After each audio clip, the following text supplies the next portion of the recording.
Sir এখন যে প্রশ্নটা আপনাকে করতে চাই, স্যার আপনি তো দীর্ঘদিন রিক্রুটমেন্টের সাথে জড়িত।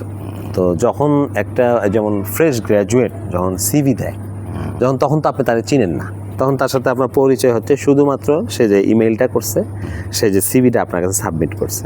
তো প্রথম দেখায় মানে টেক্সটাইল ইঞ্জিনিয়ার হোক বা যে কোনো অ্যাডমিনের হোক, ওয়ার্কার হোক, আপনারা স্যার আসলে কী স্ক্রিনিং করেন, কী কী চিন্তা করেন?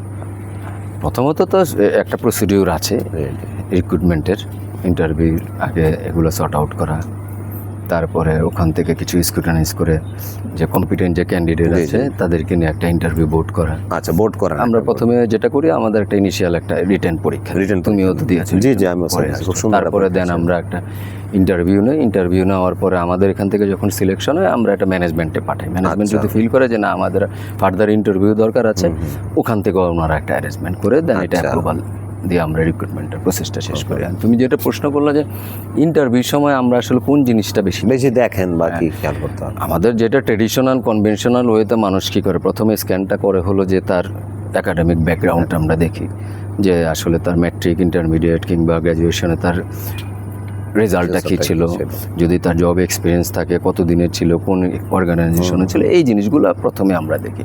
কিন্তু আমি যেটা করি পার্সোনালি, আমি ব্যক্তিগতভাবে যেটা করি, আমাদের বোর্ড থাকে, ওরা এটা দেখে। যেমন মানুষ প্রথম কোশ্চেনটাই থাকে যে টেল মি অ্যাবাউট ইউরসেলফ অথবা প্রেজেন্ট ইউরসেলফ, কিন্তু আমি কখনো এই প্রশ্নটা আমার হয়তো সাথে যারা থাকে বোর্ডে তারা হয়তো মাঝে মাঝে জিজ্ঞেস করে, আমি আবার ওই জায়গায় প্রথমেই চেষ্টা করি যে আমি যে উদ্দেশ্যে তাকে নিচ্ছি, যেই পার্সনটাকে মানে আমার যেই পজিশনের জন্য নিচ্ছি, এটা কি রাইট পার্সন কিনা সেইটা আমি এক্সপ্লোর করার চেষ্টা করি। আচ্ছা, আর আমি খুব বেশি একদম অনেস্টলি আমি এটা সবসময় বোর্ডে বলি, আমি ওই রেজাল্টটাকে ডেফিনেটলি, এটা তো একটা প্রাইমারি একটা বাট একদম মেইন রিজন না, মেইন অনেকে এটা করেই ধরে রাখে, না ওর ইন্টারভিউতে তো খুব ভালো পারফর্ম করছে কিন্তু ওর রেজাল্ট এটা। আমার কাছে মনে হয় যে আমি খুব বেশি ভিতরে যাওয়ার চেষ্টা করি যে ওর আইকিউ লেভেলটা কেমন আছে, নাম্বার 1।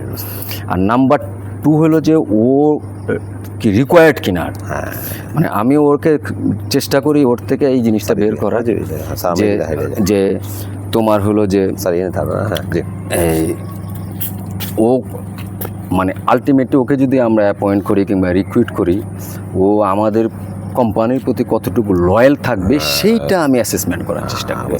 কারণ একটা ক্যান্ডিডেটের যোগ্যতা কিন্তু সে ভালো রেজাল্ট করছে, ভালো ফার্স্ট ক্লাস পাইছে গ্র্যাজুয়েশনে, কিংবা তার আউটস্ট্যান্ডিং রেজাল্ট আছে সেটা না, কিন্তু শুধু টেকনিক্যাল হাউ থাকলেও হবে না, কারণ সে একটা কমপ্লিট তার একটা প্যাকেজ হইতে হবে। আমার টেকনিক্যাল হাউ আমি নিলাম, কিন্তু সে সুপার প্রফেশনাল, বুঝতে পারছি।